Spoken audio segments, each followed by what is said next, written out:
Hello दोस्तों, मैं आशुतोष। आज हम यूजीसी नेट पेपर वन और यूपी असिस्टेंट प्रोफेसर के पेपर वन को कवर करेंगे। मैं बता दूं आपको कि यूजीसी नेट पेपर वन में और साथ ही साथ यूपी असिस्टेंट प्रोफेसर के पेपर वन में कुछ टॉपिक सिमिलर हैं, इसलिए एक साथ करवा रहा हूं ताकि दोनों परीक्षाओं में काम आ जाए। जैसे कि टीचिंग एप्टीट्यूड, रिसर्च एप्टीट्यूड, साथ ही साथ आईसीटी, पीपल डेवलपमेंट, इन्वायरमेंट, ये सारे मिलता जुलता टॉपिक है। तो यह विशेष रूप से यूजीसी नेट के लिए उपयोगी है। साथ ही साथ जो 31 मई को होने वाला यूपी असिस्टेंट प्रोफेसर का एग्जाम है, उसके लिए भी विशेष रूप से उपयोगी है। तो आइए आइए बिना देर किए हम यूजीसी नेट पेपर वन के क्वेश्चंस को सॉल्व करते हैं। तो हमारा पहला प्रश्न है, लर्निंग बाय डूइंग का सिद्धांत किसने दिया है? सबसे पहले तो समझना यह जरूरी है कि लर्निंग बाय डूइंग यानी करके सीखना क्या है। तो लर्निंग बाय डूइंग का मतलब है कि कोई चीज अगर हम करके सीखते हैं, किसी चीज को जब करके हम अनुभव लेते हैं कोई काम को, तो वह ज्यादा समय तक होता है, अस्थायी होता है। किताबी ज्ञान ज्ञान के तुलना में करके सीखना ज्यादा बेहतर माना जाता है। तो लर्निंग बाय डूइंग का जो कॉन्सेप्ट है, यह जॉन डेबी का दिया हुआ है। इसके प्रमुख प्रतिपादक जॉन डेबी हैं, जिनके द्वारा कहा गया है कि कोई चीज को करके अगर हम देखें तो ज्यादा जल्दी सीख सकते हैं। हम किसी काम को बस देख रहे हैं और उसके तुलना में अगर हम करके देखने के साथ कर रहे हैं तो यह ज्यादा स्थायी होगा। तो लर्निंग बाय डूइंग का कॉन्सेप्ट किसका है? जॉन डेवी का है।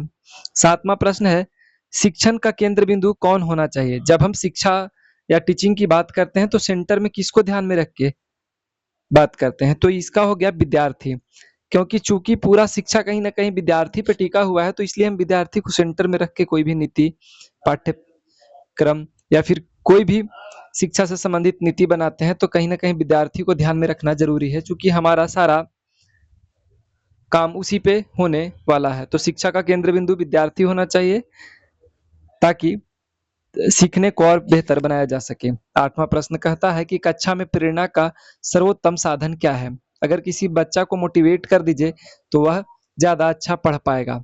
अब मोटिवेशन देने का सबसे अच्छा तरीका क्या है? तो मोटिवेशन के रूप में आप उसे दंड दे सकते हैं, कि उसको वार्निंग दे दीजिए कि तुम एक लेसन को कंप्लीट करके आओ, नहीं तो मारेंगे। तो कहीं ना कहीं यह नेगेटिव है, सही नहीं माना जाएगा। दूसरा नंबर पे है कि पुरस्कार दे दीजिए। तो पुरस्कार दे दीजिएगा, उसमें भी है कि उसको कहीं ना कहीं लालच आ जाएगा और बस पुरस्कार के चलते, अगर कई बार होता है जैसे अभी मिड डे मील का प्रोग्राम चल रहा है, मान लीजिए कि सरकारी स्कूल में, तो आधा बच्चे तो ना खाना खाने वहां जाते हैं मिड डे मील का, पढ़ाई करने के टाइम भाग जाते हैं, और जब खाना खाने का टाइम आता है मिड डे मील में तो उस समय लोग पहुंच जाते हैं। तो कहीं ना कहीं ये भी थोड़ा सा नेगेटिव रिस्पॉन्स देगा। सबसे अच्छा क्या होगा कि विद्यार्थी के रुचि के अनुसार, जब हम देख लेंगे पूरा कक्षा में जो विषय पे सबका रुचि ज्यादा जा रहा है, ज्यादा ध्यान जा रहा है, उसको पढ़ाएं तो ज्यादा बेहतर होगा। तो रुचिकर पढ़ाई अगर हम पढ़ा दे तो ज्यादा अच्छा से विद्यार्थी सीख पाएगा। पुरस्कार और दंड के बदले कि रुचिकर उसको जो जिस चीज में रुचि है ऐसा शिक्षा दे दे तो ज्यादा बेहतर होगा। नौवां प्रश्न है, डायग्नोस्टिक टेस्ट का उपयोग किस लिए किया जाता है? तो डायग्नोस्टिक टेस्ट जो है किस लिए किया जाता है? तो दे रहा है अंक देने के लिए, नेगेटिव पॉइंट है। टीचिंग एप्टीट्यूड में आपको एक ध्यान रखना है कि ऐसे सारे नेगेटिव पॉइंट को छाट देना है जो गलत मैसेज दे रहा है, तो यहाँ ये गलत हो जाएगा।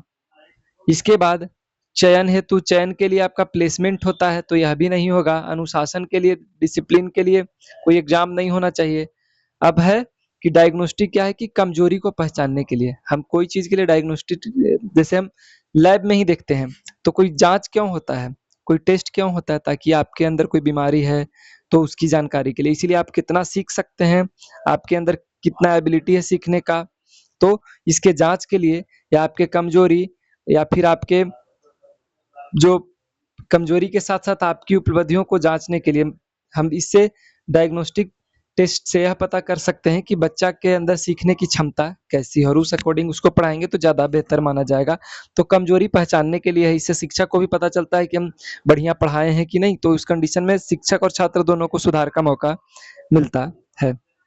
10वां प्रश्न है, समावेशी शिक्षा का अर्थ क्या है? तो अब जब हम समावेशी शिक्षा की बात करते हैं तो सारे नेगेटिव पॉइंट काटेंगे। पहला, केवल मेधावी छात्रों के लिए शिक्षा, बिल्कुल नहीं। इसके बाद ऑनलाइन शिक्षा, बिल्कुल नहीं। इसको डिस्टेंस एजुकेशन बोलते हैं। निजी शिक्षा बिल्कुल नहीं। तो समावेशी शिक्षा क्या है? सभी के लिए शिक्षा, यानी सभी के लिए विकास की बात कर रहा है। सार्वभौमिक शिक्षा की बात कर रहा है। कोई व्यक्ति विशेष या व्यक्ति समुदाय तक की शिक्षा का बात नहीं कर रहा है, बल्कि समावेशी शिक्षा सबकी बात करता है। 11वां प्रश्न है रिसर्च से संबंधित। शोध का मुख्य उद्देश्य क्या है? जब हम रिसर्च करते हैं, जब हम किसी चीज का खोज करते हैं, तो क्यों करते हैं? क्या मनोरंजन के लिए मन नहीं लगा तो शोध कर लें? ऐसा नहीं है। प्रचार प्रसार के लिए, नाम कमाने के लिए? बिल्कुल नहीं। परीक्षा के लिए? बिल्कुल नहीं। शोध हम इसीलिए करते हैं ताकि अपने ज्ञान का विस्तार कर सके, कुछ नया सीख सके, या फिर पुरानी सीखे हुई चीजों को और विस्तारित किया जा सके। तो शोध का उद्देश्य ज्ञान का विस्तार करने के लिए या नया ज्ञान प्राप्त करने के लिए होता है। 12वां प्रश्न है हाइपोथेसिस क्या है? हाइपोथेसिस क्या हम लोग बोलते हैं कि यह एक जब हम रिसर्च करने का डिसीजन लेते हैं कि जब हम रिसर्च करने का डिसीजन लेते हैं तो उस कंडीशन में मेरे पास एक प्रश्न होता है जो कि रिसर्च प्रश्न के नाम से जाना जाता है, शोध प्रश्न। और उस प्रश्न से रिलेटेड हम जितना भी साहित्य समीक्षा करते हैं तो उस पे एक हाइपोथेसिस, एक कल्पित उसको अनुमान कह सकते हैं या कल्पना कह सकते हैं कि कल्पना करते हैं कि फलाना फलाना रिजल्ट हमारा रिसर्च का होगा। तो हाइपोथेसिस क्या है? ना ही निष्कर्ष है, ना ही तथ्य है और ना ही सिद्धांत है। तो यह एक अनुमानित कथन है। हम मान के चलते हैं कि ये डिसीजन या ये परिणाम आने की संभावना है। तो एक संभावना को हम लोग डिस्कस करते हैं। तो हाइपोथेसिस अनुमान है। 13वां प्रश्न कहता है कि प्राथमिक आंकड़ा किसे कहा जाता है? तो क्या हम पुस्तक से जो प्राप्त करते हैं आंकड़ा प्राथमिक आंकड़ा है? बिल्कुल नहीं। इंटरनेट पर दिया गया आंकड़ा प्राथमिक है? नहीं। किसी न किसी द्वारा इकट्ठा किया गया। समाचार पत्र में भी एक रिपोर्टर प्रश्न समाचार एकत्रित करता है, बाद में प्रकाशित होता है। डायरेक्ट हम तो करते नहीं है। तो हम जो स्वयं से डेटा एकत्रित करते हैं वही प्राथमिक डेटा है। चाहे हम किसी का साक्षात्कार कर लिए या फिर अवलोकन कर लिए या फिर कोई प्रैक्टिकल करके देख लिए, तो उस कंडीशन में जो डायरेक्ट डेटा हम ले रहे हैं, जो मेरे थ्रू डेटा लिया जा रहा है अपने अनुभव, अपने ज्ञान के आधार पे, तो उसको हम डायरेक्ट या स्वयं एकत्रित डेटा को हम लोग प्राथमिक डेटा के रूप में देखते हैं। शोध में सैंपलिंग का अर्थ क्या है? तो सैंपलिंग क्या है? सैंपलिंग मतलब हो गया कि एक जिस टॉपिक पे हम रिसर्च कर रहे हैं उससे संबंधित डेटा को इकट्ठा करना ही सैंपलिंग हो गया। तो डेटा को हटाना बिल्कुल नहीं। डेटा तो इकट्ठा कर रहे हैं, परीक्षा नहीं, विश्लेषण भी नहीं होगा। तो सैंपलिंग का अर्थ है नमूना चयन करना। कि हमारा मान लीजिए किसी चीज पे हम शोध कर रहे हैं, मान लीजिए कि अपने शहर के 50 लोगों पर शोध कर रहे हैं या फिर अपने पूरे शहर के लोगों पे शोध कर रहे हैं। तो क्या लगता है कि आप अपने कोई भी शहर में आप रह रहे हो तो हर एक व्यक्ति से पूछना या फिर हर व्यक्ति से उसका अनुभव लेना संभव है? तो उस कंडीशन में आप इकट्ठा करिएगा कि फलाने मोहल्ले से एक व्यक्ति को लेंगे, दूसरे मोहल्ले से 2 व्यक्ति को लेंगे। तो इस कंडीशन में आप चयन कर रहे हैं, आप नमूना चयन कर रहे हैं कि हम पूरा 50,000 या फिर 1,00,000 लोगों में से 50 लोगों को चुना है अपने एज अ रिसर्च सैंपलिंग के रूप में। ठीक है, तो नमूना चयन को ही रिसर्च सैंपलिंग कहते हैं। 15वां प्रश्न है केस स्टडी किस प्रकार का शोध है? तो क्या यह मात्रात्मक शोध है? नहीं। प्रयोगात्मक है? नहीं। ऐतिहासिक? यह गुणात्मक शोध है। जब हम केस स्टडी करने की बात करते हैं तो उस कंडीशन में मेरे पास बहुत सारे प्रश्न होते हैं और इस प्रश्न का बहुत सारा उत्तर मिलने का संभावना होता है। तो केस स्टडी क्या है? गुणात्मक शोध है। 16वां प्रश्न हमारा है कि शोध रिपोर्ट का पहला भाग कौन सा होता है? जब हम शोध करते हैं और बाद में जब हमारा थीसिस जो है पब्लिश होता है तो उस कंडीशन में उसका जो पहला पेज होता है उसको क्या बोलते हैं? निष्कर्ष तो अंतिम पेज हम निकालेंगे, संदर्भ भी अंतिम पेज के ही आसपास होगा, परिशिष्ट भी लास्ट में ही होगा। तो भूमिका, जब हम सार लिखते हैं या सारांश लिखते हैं या भूमिका लिखते हैं तो यह हमारा पहला पेज में होता है कि आगे चल के जो किताब पढ़ने वाला है या फिर जो हमारे रिसर्च को जो पढ़ने वाला है तो एक आइडिया लग सके कि भूमिका के माध्यम से उसे पता चल सके कि आगे हम क्या पढ़ने वाले हैं। 17वां प्रश्न है अनुसंधान में रिलायबिलिटी का अर्थ क्या है? ठीक है, तो इसका क्या हो जाएगा? यह वैधता होता है। अब मान लीजिए कि कोई रिसर्च हम कर रहे हैं तो हमारे रिसर्च में पता चला कि मतलब मेरे रिसर्च में कुछ रिजल्ट आया, अब 2 लोग और उसी रिसर्च को कर रहे हैं और उसमें भी अगर सेम रिजल्ट आता है तो उस कंडीशन में हमारे जो अनुशोध है, रिसर्च है, उसको रिलायबल माना जाएगा। लेकिन अगर अलग अलग परिणाम आता है सबका तो रिलायबल नहीं माना जाएगा। मान लीजिए कि हम बीपी चेक कर रहे हैं, बीपी को रहने देते हैं, बीपी तो जनरली बदलता रहता है, शुगर टेस्ट करते हैं। ठीक है, आजकल लोग घर घर में शुगर के पेशेंट हैं तो शुगर का हम लोग चेक करते हैं कि स्तर कितना है। तो पहली बार 1 घंटा के अंदर टारगेट रखे कि हम 3 बार शुगर टेस्ट करेंगे। तो पहला टेस्ट किए तो पता चला कि 120 आया, दूसरी बार टेस्ट किए तो पता चला कि 122 आया, तीसरी बार किए तो 123 आया। तो कहीं न कहीं एक ही मतलब आस-पास है, 1-2 नंबर आस-पास है, 120, 122, 124।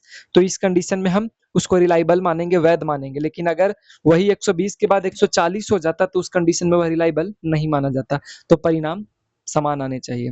परिणाम बदल गया तो फिर उसका जो वैधता है वह खत्म हो जाएगा। अगला प्रश्न है बिब्लियोग्राफी का संबंध किससे है? तो बिब्लियोग्राफी क्या है? तो यह बेसिकली आपका संदर्भ सूची से संबंधित है। बिब्लियोग्राफी क्या है? संदर्भ सूची से संबंधित है, रेफरेंस से संबंधित है। 19वां प्रश्न कहता है कि शोध में वेरिएबल क्या होता है?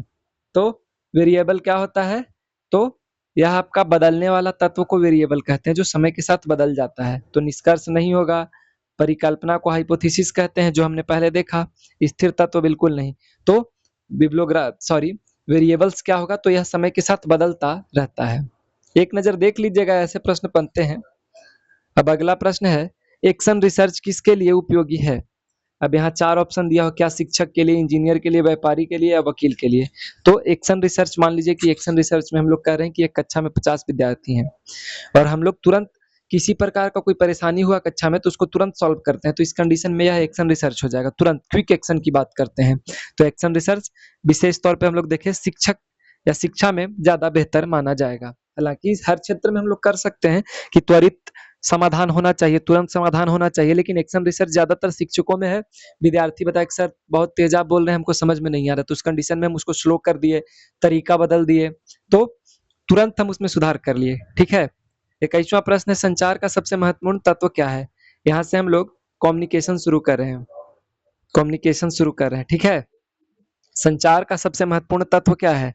तो जब भी हम संचार करते हैं, 2 लोगों के बीच बातचीत हो रही है और एक ही आदमी अगर बोलता जाए, दूसरे की तरफ से कोई उत्तर नहीं आया, तो उस कंडीशन में आपको लगेगा कि बातचीत कहीं न कहीं नीरस हो गई है। आप उसको या तो इग्नोरेंस के रूप में देखेंगे या फिर आपके अंदर लगेगा कि भाई हम तो बोल रहे हैं, अगला बोल नहीं रहा है। तो इस कंडीशन में आप जब उससे प्रतिक्रिया की उम्मीद करते हैं, फीडबैक की उम्मीद करते हैं, तो कहीं न कहीं आपका संचार पूरा हो जाता है। तो संचार में सबसे महत्वपूर्ण क्या है? तो यह फीडबैक है।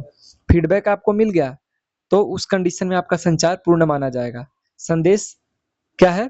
एक तो हो गया प्रेषक, प्रेषक संदेश बनाता है और यह प्राप्तकर्ता तक भेजता है और प्राप्तकर्ता उसको समझ के फीडबैक देता है। तो जब तक फीडबैक नहीं आएगा, तो कम्युनिकेशन या संचार को पूर्ण नहीं माना जाएगा। संचार हमारा पूर्ण तब होता है जब हम फीडबैक प्राप्त कर लेते हैं। ठीक है?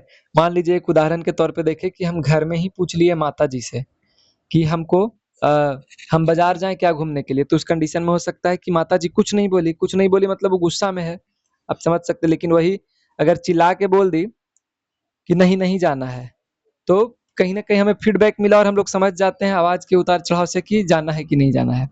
ठीक है? तो उत्तर जब तक हम लोग को फीडबैक नहीं मिलता है, संचार अधूरा माना जाता है।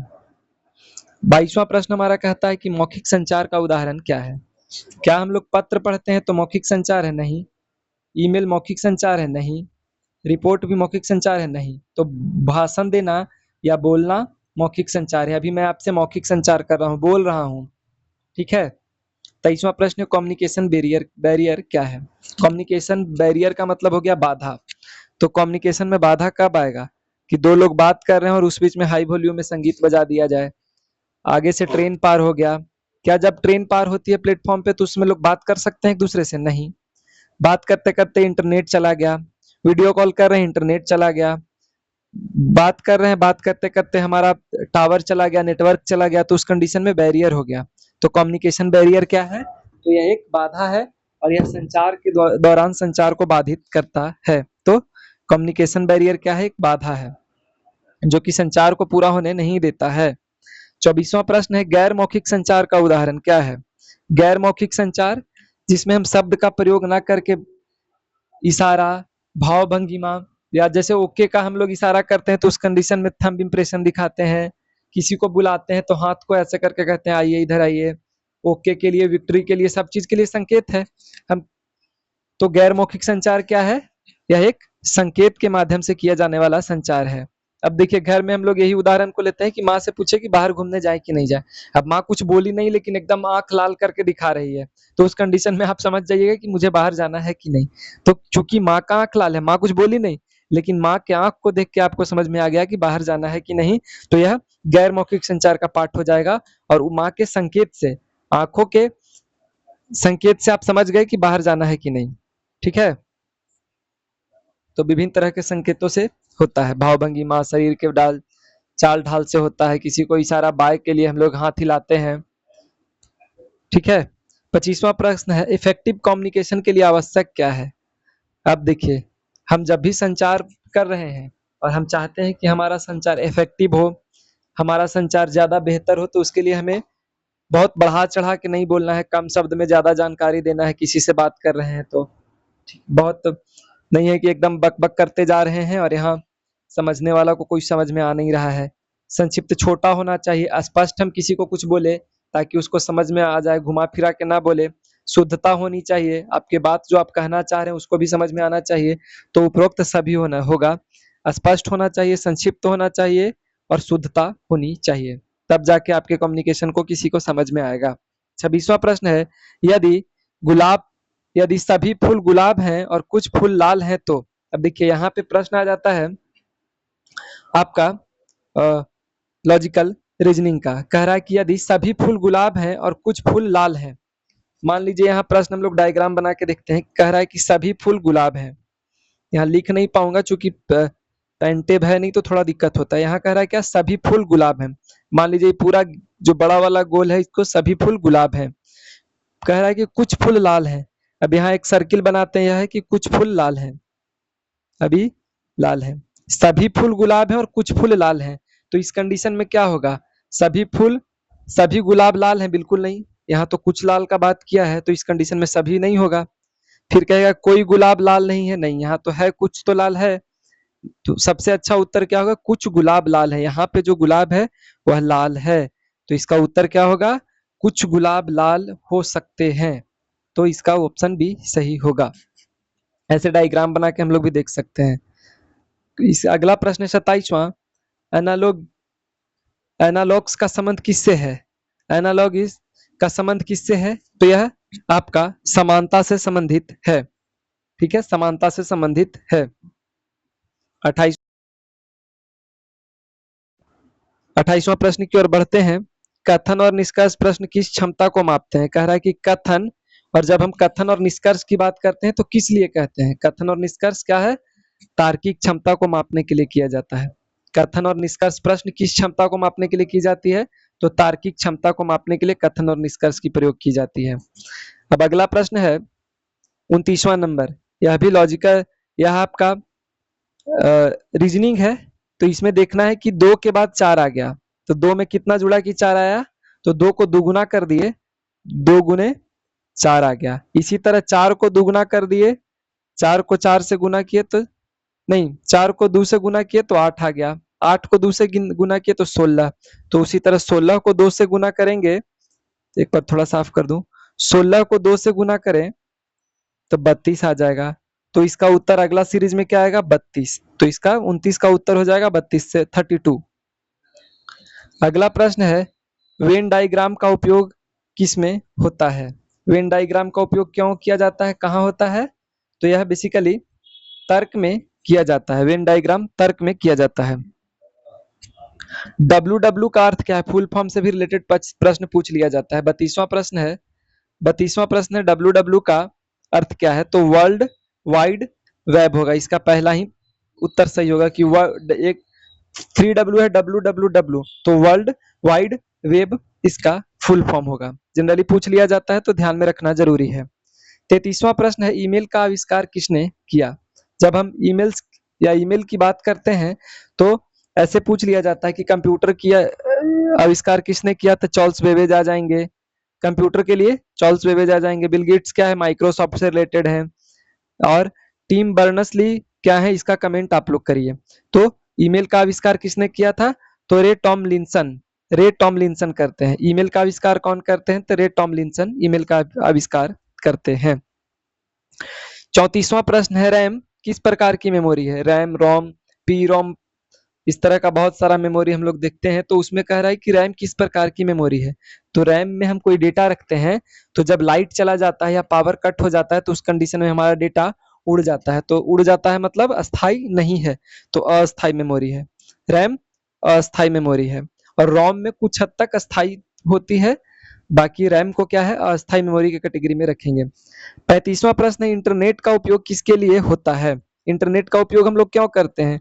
तो आज के समय में अगर इंटरनेट का उपयोग की बात किया जाए तो हमारे लिए एक मूलभूत जरूरत बन गई है, और जीवन के हर एक मौके पर हमें इंटरनेट की आवश्यकता पड़ती है। चाहे हम यूट्यूब पे क्लास करके पढ़ रहे हों, कोई चीज़ पढ़ाई से रिलेटेड सर्च करने का उस कंडीशन में हो, या फिर हम ऑनलाइन कुछ सामान मंगवा रहे हैं, फ्लिपकार्ट या अलग अलग ऑनलाइन ऐप से हम कुछ सामान मंगवा रहे हैं तो इंटरनेट चाहिए। किसी से बात करना है, तुरंत फोन लगा दिए। सूचना प्राप्त करने के लिए हम यूट्यूब अलग अलग गूगल से देख लेते हैं। तो इस कंडीशन में इंटरनेट का जो प्रयोग है उसका दायरा बढ़ा है। तो हम संचार के लिए भी इंटरनेट यूज करते हैं, सूचना के लिए और शिक्षा के लिए। तो सही होगा ऑल ऑफ दी एबव। तो इंटरनेट का उपयोग सभी चीजों के लिए होता है। अगला प्रश्न 37वां हमारा है, नेक का संबंध किससे है। एनएसीसी क्या है, यह एक एक्रेडिटेशन के लिए किया जाता है। यह आपके हायर एजुकेशन वाली संस्थाएं हैं जो यूजीसी से रिलेटेड है, उसको मान्यता देती है, उसको डिग्री वाइज कैटेगराइज करती है। जैसे कि आप बहुत सारा यूनिवर्सिटी में देखिएगा तो नेक ए+, नेक बी+, नेक ए+।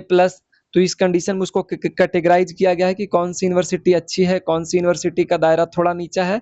तो यह प्रत्यार्पण का काम करती है, उसको उसको ग्रेड देती है कि यूनिवर्सिटी के अंदर और क्या सुधार की। बहुत सारा पैरामीटर होता है, उस बेसिस पे उसको ग्रेड मिलता है, और वह ABCD के ग्रुप में दिया जाता है। तो नेक क्या है, एक प्रत्यार्पण यानी एक्रेडिटेशन के लिए काउंसिल है। 38वां प्रश्न हमारा है कि भारत में उच्च शिक्षा नियामक संस्था कौन सी है। हायर एजुकेशन से संबंधित रेगुलेटरी बॉडी कौन सी है, तो यूजीसी। यूजीसी हायर एजुकेशन से संबंधित नियम कानून बनाती है। साथ ही साथ यूजीसी को अब चेंज कर दिया गया है और higher education commission of HECI बना दिया गया, higher education commission of India बना दिया गया है। 39वां प्रश्न है, CBCS का पूरा नाम क्या है। तो यह basically choice based credit system होता है। ऑप्शन ए सही होगा। CBCS क्या है, चॉइस बेस्ड क्रेडिट सिस्टम होता है। याद रखिएगा, एक नजर देख लीजिएगा, एक दो बार देखिएगा, ध्यान में आ जाएगा। 40वां प्रश्न है, NEP 2020 किससे संबंधित है।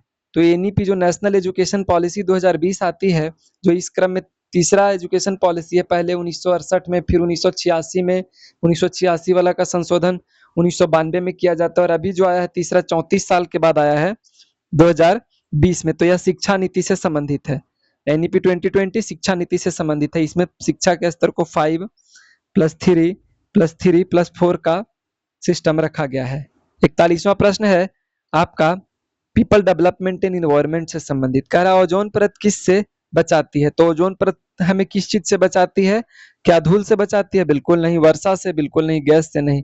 तो यह यूवी यानी अल्ट्रा वायलेट किरणें, जो हानिकारक किरणें, उससे हमें हमारी रक्षा करती है ओजोन गैस। मॉन्ट्रियल प्रोटोकॉल इससे संबंधित है, 1987 में हुआ था ओजोन परत के संरक्षण के लिए। चूंकि ओजोन परत कार्बन डाइऑक्साइड की अधिक मात्रा में उपज होने के कारण जो ओजोन परत है धीरे धीरे पतला हो रहा है और हानिकारक गैस धरती पे आ पा रही है। तो इस कंडीशन में कैंसर का कारण और तापमान दिन प्रतिदिन बढ़ता जा रहा है, तो यह कहीं ना कहीं हमें नुकसान पहुंचा रहा है। तो हम ओजोन परत के संरक्षण की बात करते हैं। तो ओजोन परत किससे बचाती है, तो अल्ट्रावायलेट किरणें, यूवी किरणों से हमें बचाती है। 42वां प्रश्न है, ग्लोबल वार्मिंग का मुख्य कारण क्या है। ग्लोबल वार्मिंग क्यों होता है, तो क्या वो ऑक्सीजन की अधिकता से, नाइट्रोजन या हीलियम की अधिकता से, तो नहीं। ग्लोबल वार्मिंग की बात अभी हमने किया, कार्बन डाइऑक्साइड यानी CO2 के कारण होता है। तापमान दिन प्रतिदिन बढ़ता जा रहा है, ग्लेशियर पिघलता जा रहा है, समुद्र का स्तर बढ़ता जा रहा है, यही हमारा ग्लोबल वार्मिंग का मुख्य कारण है। और ऐसे बहुत सारे तमाम चीजों को देखने या देख पा रहे हैं हम लोग। अगला प्रश्न 43 है कि चिपको आंदोलन किससे जुड़ा हुआ है। हमने 1973 में चिपको आंदोलन का देखा था, जिसमें सुंदरलाल बहुगुणा, और यह बेसिकली एक महिला आंदोलन था, जो कि महिलाओं के द्वारा पेड़ पे चिपक के, पौधे पे चिपक के उसकी रक्षा की जा रही थी। तो चिपको आंदोलन क्या है, वन संरक्षण से संबंधित है। वन संरक्षण अधिनियम कब आता है, तो 1972 में आता है। पर्यावरण संरक्षण अधिनियम कब आता है, तो 1986 में आता है। जल संरक्षण अधिनियम कब आता है, 1973 में आता है। ठीक है, याद रखिएगा। तो वन संरक्षण 1972 में स्टॉकहोम सम्मेलन भी 1972 में होता है और चिपको आंदोलन वन संरक्षण से संबंधित है। हमारा 44वां प्रश्न है, जैव विविधता का अर्थ क्या है? बायोडायवर्सिटी का अर्थ क्या है? तो यह केवल पेड़ के लिए, केवल पशु के लिए या केवल जल के लिए? नहीं, जैव विविधता का अर्थ होता है कि एक ही जगह पे अलग अलग जीवों का निवास करना। तो विभिन्न जीवों की विविधता जितना ज्यादा होगी हमारा वातावरण उतना अच्छा होगा। तो जैव विविधता का अर्थ है कि एक ही जगह पे एक से अधिक प्रकार के जीव का रहना जैव विविधता का उदाहरण है। 45वां प्रश्न है, रिन्यूएबल एनर्जी क्या है? रिन्यूएबल एनर्जी क्या है जो कि अभी नया नया हम लोग उसका उपयोग कर सकते हैं? तो कोयला क्या है? नॉन रिन्यूएबल है। पेट्रोल भी नॉन रिन्यूएबल है। डीजल भी इसी कैटेगरी में आ जाएगा। तो सौर ऊर्जा जो आपका है रिन्यूएबल एनर्जी, आजकल सरकार भी सौर प्लेट लगाने के लिए या सौर पैनल लगाने के लिए सब्सिडी पे पैसा दे रही है। तो यह रिन्यूएबल एनर्जी क्या है? सौर ऊर्जा से संबंधित है और सौर ऊर्जा ही रिन्यूएबल एनर्जी है, नवीकरणीय ऊर्जा के नाम से जाना जाता है। 46वां प्रश्न, एचडीआई का पूरा नाम क्या है? ह्यूमन डेवलपमेंट इंडेक्स के नाम से इसे जाना जाता है। एचडीआई क्या है? Human development index. एचडीआई का फुल फॉर्म क्या होगा? ह्यूमन डेवलपमेंट इंडेक्स, जो कि मानव विकास सूचकांक, इसको हिंदी में हम लोग बोलेंगे, उससे संबंधित है। 47वां प्रश्न है, जनसंख्या वृद्धि का मुख्य कारण क्या है? जनसंख्या वृद्धि क्यों हो रही है? चूंकि जितना लोग मर नहीं रहे हैं उससे दुगना लोग जन्म ले रहे हैं। तो जनसंख्या मृत्यु दर का मेन कारण है जन्म दर में वृद्धि। जन्म दर में वृद्धि, अगर 50 लोग का पर डे डेथ हो रहा है तो उस कंडीशन में 100-150 लोग जन्म ले रहे हैं। तो कहीं ना कहीं जन्म दर ही मेन कारण है जनसंख्या वृद्धि के लिए। 48वां प्रश्न है, सस्टेनेबल डेवलपमेंट क्या है? सतत विकास क्या है या सस्टेनेबल डेवलपमेंट क्या है? तो सस्टेनेबल डेवलपमेंट का तात्पर्य है कि हम अपनी जरूरतों को ऐसे पूरा करें ताकि हमारे आने वाली पीढ़ियों के भी जरूरत को पूरा किया जा सके। चूंकि हमारे पास प्राकृतिक संसाधन लिमिटेड है और उस कंडीशन में अगर हम उसका दोहन जरूरत से ज्यादा करेंगे तो हमारे बाद जो आने वाली पीढ़ी है उनको वह संसाधन नहीं मिल पाएगी। तो यह हमारी नैतिकता बनती है कि हम संसाधन का उपयोग इतना ही करें ताकि हमारे आने वाली पीढ़ी के लिए भी संसाधन बच सके। तो यह है संतुलित विकास। संतुलित विकास ही हमारा नैतिक कर्तव्य है। ताकि हम संतुलित विकास करें तो सतत विकास संभव होगा और हमारे आने वाली पीढ़ी को भी सेम संसाधन मिल पाएगी। तो सस्टेनेबल डेवलपमेंट क्या है? संतुलित विकास। 49वां प्रश्न है, गरीबी रेखा किससे संबंधित है? तो गरीबी रेखा क्या से संबंधित है? आय से। इनकम के अनुसार लोग बांट देता है गरीबी रेखा को। जैसे 8 लाख से कम इनकम है आपका तो आप कोई विशेष कैटेगरी में आ जाते हैं। आपका आय सर्टिफिकेट बनता है तो उसमें 1,20,000 डालते हैं। तो पैसा को ही महत्व दिया जाता है। तो उस कंडीशन में गरीबी रेखा पैसा से निर्धारित होता है। आप ज्यादा पैसा कमा रहे हैं तो आप अमीर हैं, कम पैसा कमा रहे हैं तो आप गरीब हैं। तो गरीबी रेखा आपका आय से निर्धारित होता है। आज का अंतिम प्रश्न है हमारा, मानव संसाधन विकास का मुख्य उद्देश्य क्या है? क्या है? मानव संसाधन विकास का मुख्य उद्देश्य क्या है? केवल रोजगार प्राप्त करना? बिल्कुल नहीं। केवल वेतन के लिए काम करना? नहीं। उत्पादन के लिए? नहीं। तो मानव संसाधन विकास में व्यक्तिगत विकास या सार्वभौमिक विकास की बात की जाती है। एक व्यक्ति की मूलभूत जरूरतों को पूरा करना ही मानव विकास का मुख्य केंद्र है। तो मानव विकास का मुख्य उद्देश्य क्या है? व्यक्तिगत विकास करना। तो आज का हमारा यह 50 प्रश्न रहा। ऐसे और भी बहुत सारे प्रश्न लाऊंगा। अभी 1 महीना लगभग एग्जाम शुरू होने में है और इस बीच पर डे मेरा एक लेक्चर आएगा जिसमें हम पेपर 1 और राजनीतिक विज्ञान पेपर 2 हिस्ट्री से संबंधित भी बहुत सारे प्रश्न लाऊंगा। तो आज का वीडियो कैसा लगा कमेंट जरूर करें। साथ ही साथ लाइक शेयर एंड सब्सक्राइब अवश्य करें ताकि ऐसे तमाम और भी जरूरत या उपयोगी वीडियो आपको मिल सके। बहुत बहुत धन्यवाद आपका हमसे हमारे साथ जुड़े रहने के लिए। फिर मिलते हैं अगली वीडियो में, तब तक के लिए धन्यवाद।